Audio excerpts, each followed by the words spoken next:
sonho de consumo da década de 90, figura cativa no coração de todos. Isso e muito mais é tudo que você precisa saber antes de pilotar um Chevrolet Vectra.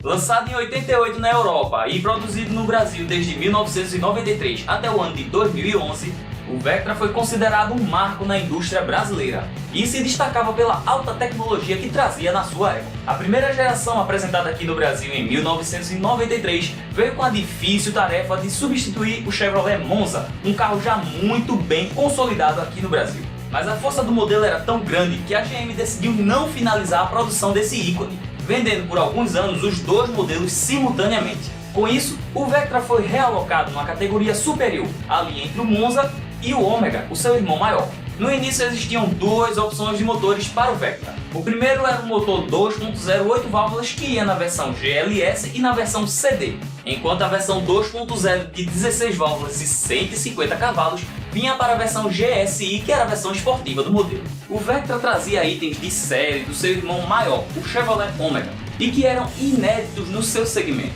que incluíam ajuste de cinto de segurança, ar-condicionado, porta-luvas refrigerado e destravamento das portas em caso de colisão. O visual do Ômega era mais suave que os sedãs da GM, o que agradou logo de cara, enquanto o desenho da carroceria era um resultado de 1.500 horas de testes em túneis de vento, o que resultou num coeficiente aerodinâmico incrivelmente baixo, de apenas 0,29.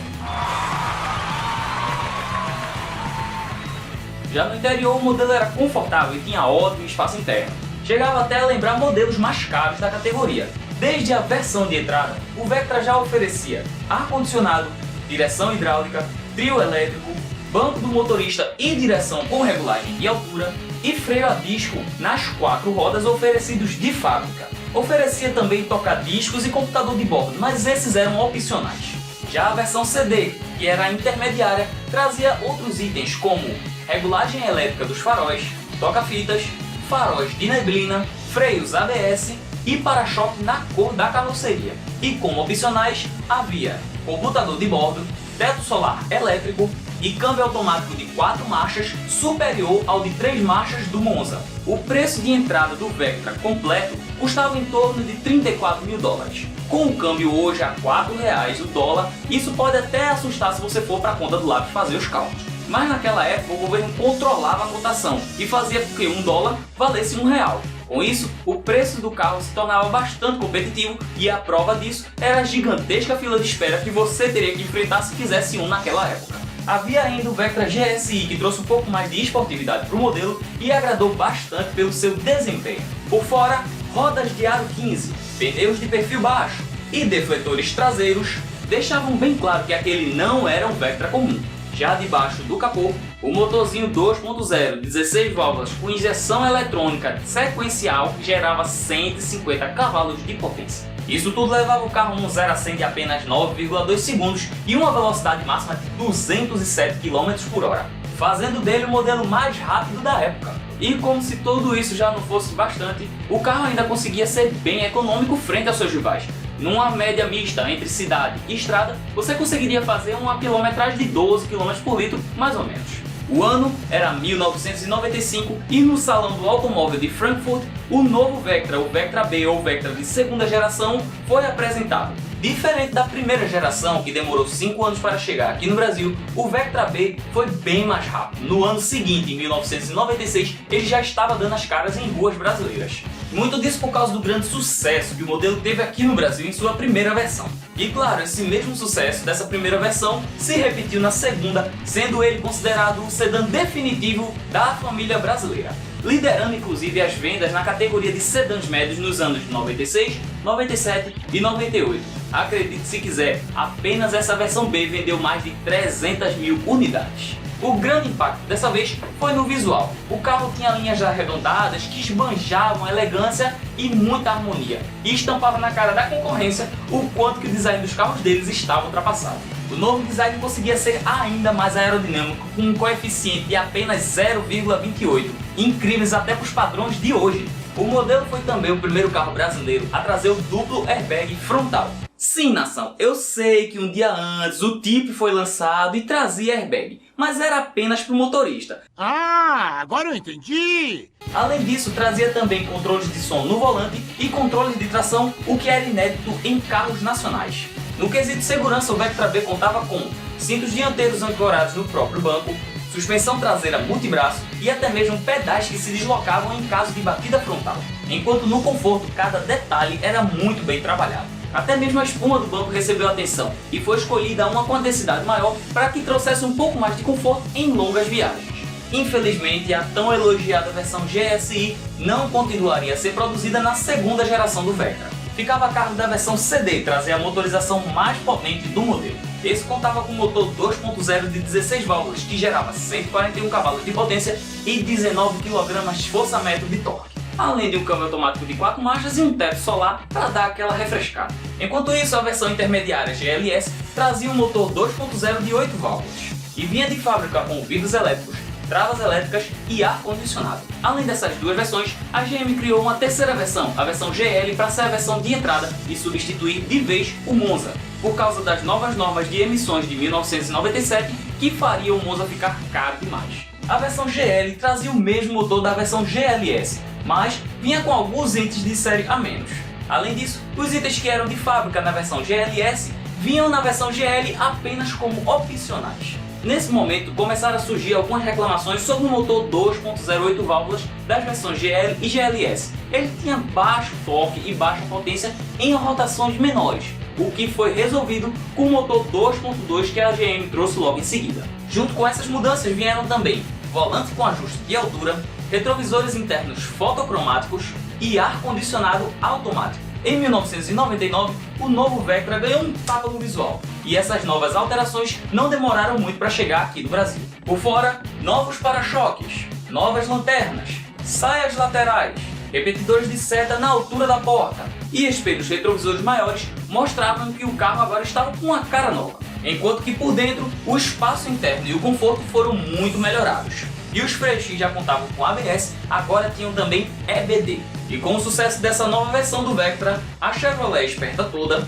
lançou algumas versões especiais desse modelo. A primeira foi a versão Millennium, uma jogada esperta da marca que se baseou na versão de entrada para oferecer alguns itens de série a mais. Itens como rodas de alumínio, ar-condicionado e um novo revestimento interno. Já a segunda edição especial, e a minha preferida desse modelo, é a versão Challenge, uma versão baseada na versão mais luxuosa, mas que contava com itens como rodas de 16 polegadas, pneus 205/55, escapamento com ponteira dupla, faróis e lanternas fumês e um motorzinho 2.2 16 válvulas de 138 cavalos de potência. Eu tô apaixonado.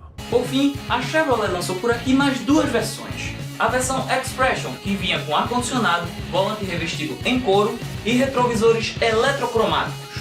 E a versão Collection, que marcou a despedida definitiva do Vectra B aqui no Brasil. Você sabe que o carro é muito foda quando a marca faz meio mundo de versão para homenagear ele. O lançamento do Vectra B aqui no Brasil coincidiu com a chegada da Fórmula Indy e da Fórmula Chevrolet, assim como a renovação do Stock Car aqui no Brasil. A GM percebeu a oportunidade e, junto com os engenheiros Gildo Pires e Roberto Azen, desenvolveram 3 veículos baseados no Vectra, mas com a motorização V6.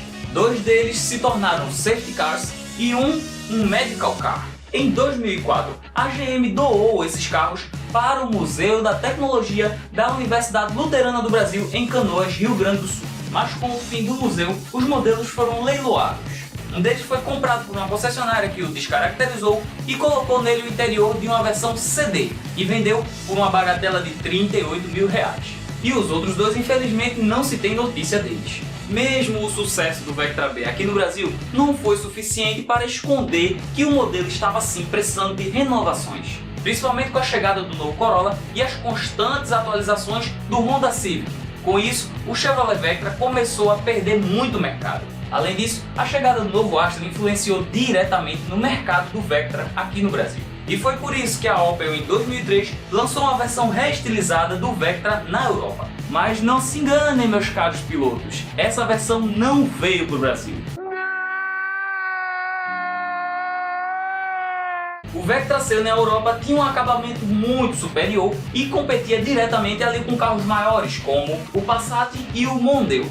Já que, em 2005, o novo Vectra foi lançado, mas esse era baseado no Astra alemão. Esse veio inicialmente em duas versões, a versão Elegance e Elite, e mais pra frente a versão Expression, que se colocou como a versão de entrada do carro. O novo modelo trazia muitas diferenças do seu antecessor, algumas boas como o novo nível de equipamento e de acabamento que ele oferecia, além de itens como retrovisores retráteis, limpador de para-brisas automático, teto solar elétrico e os novos motores 2.4 16 válvulas que conseguiam gerar até 150 cavalos na versão top de linha. Já outras diferenças entristeceram os amantes desse modelo. A suspensão traseira, por exemplo, que era multibraço, passou a ser eixo de torção, além de suas linhas externas, que traziam um pouco mais de elegância, mas tiravam aquela identidade do carro que logo era reconhecido quando passava pela rua. O modelo teve seu interior elogiado por ter um ótimo espaço interno, um bom nível de acabamento e sofisticação e por ter um ótimo porta-malas de 526 litros. A versão Elegance foi vendida com motor 2.0 de 8 válvulas que gerava 128 cavalos e 19,6 kg de torque. Essa tinha ar-condicionado digital, saídas de ar para o banco traseiro, direção hidráulica, trio elétrico, rodas de 16 polegadas e, como opcional, poderia vir com câmbio automático. Já na versão top de linha Elite, vinha um motor 2.4 de 16 válvulas que geravam 150 cavalos de potência e mais de 23 kg de torque. Essa versão já vinha com câmbio automático, ABS, EBD, airbags laterais, módulo de som e subwoofer, bancos em couro, controle automático de velocidade, sensor de chuva no para-brisa e rodas de aro 17. O luxo era tanto que a versão top de linha vinha até com apliques de madeira para dar um ar de sofisticação. Porra! Tudo isso? Em 2005, uma versão especial denominada Collection foi produzida com apenas 2.000 unidades e trazia cor metálica verde Lotus, exclusiva da versão, bancos em couro com a gravação do nome da edição, logotipo especial da versão limitada e um manual de instrução com a capa em couro enumerada de 1 a 2000. Uma coisa que eu acho interessante nesse tempo é que antigamente as montadoras tinham essa preocupação de fazer uma versão diferenciada, né, do carro e trazer esses mimos feitos, como o Gabriel falou agora, do couro, no manual de instruções, numeração. Hoje em dia você não vê mais isso, o carro se transformou numa coisa muito reciclável, muito... Você compra, anda e quando der o tempo você passa pra frente. Exato, aí tipo, não quero ter mais Onix, então foda-se o Onix, vamos lançar agora o Celta de novo. Enfim, é por aí. Tá ligado? Eles não ligam mais, não tem mais essa coisa. Em 2007, a versão Expression chegaria com o mesmo motor da versão intermediária, mas com alguns itens de série a menos. Saíam as rodas de liga leve e vinham rodas de 15 polegadas com calota. Saiu o ar-condicionado digital e vinha o ar-condicionado analógico. Pelo menos o preço era competitivo. Também em 2007, foram lançadas versões GT e GTX, as versões hatch que traziam um pouco mais de esportividade do modelo. Mas essas versões não tinham grandes diferenças na motorização. Já em 2009, foi lançado o Vectra Next Edition, com motor 2.0 de 8 válvulas, gerando agora 140 cavalos de potência. Os revestimentos internos foram alterados e o acabamento ficou ainda melhor, apesar da retirada da saída de ar-condicionado para o banco de trás. Já em 2009, a montadora tirou de linha o motor 2.4. Segundo a Chevrolet, não seria financeiramente viável fazer as mesmas alterações que o motor 2.0 recebeu, além dos impostos que naquela época eram menores para carros até 2.0. Claro que a baixa procura pelo modelo mais potente também influenciou nessa parte. Uma curiosidade sobre essa versão é que foi a primeira vez que um carro nacional vinha com GPS de fábrica. Tudo bem que não era um GPS integrado, era um GPS portátil que eles colocavam ali no vidro para você levar para casa. Ventosa. Era o começo, né? Infelizmente, essa nova cara do Vectra não agradou. O Vectra C acabou vendo cada vez mais o mercado optando pelo Corolla e pelo Civic, seus concorrentes diretos. Nem mesmo as versões hatches um pouco mais esportivas conseguiram ter muito sucesso aqui no Brasil. Coube então ao Chevrolet Cruze a responsabilidade de substituir o Vectra depois de 18 anos de história. Mesmo assim, é inegável o sucesso desse ícone aqui no Brasil, que até hoje ainda arrasta uma legião de fãs, inclusive esse que vos fala. E se você gostou desse vídeo, não se esqueça de entrar nos comentários e dar a sua opinião. O que é que você acha desse carro tão icônico? Você já teve alguma história com o Vectra? Não se esqueça também de entrar nas nossas redes sociais, que vão estar mais ou menos aqui, mais ou menos aqui, certo? Não se esqueça também de dar o seu like, assinar o nosso canal para receber nossos vídeos toda semana e assinar também a bendita sinetinha que deveria, supostamente, avisar que os vídeos estão sendo lançados, mas infelizmente nem isso está acontecendo, né? Então, muito obrigado por ter assistido o vídeo até aqui e valeu!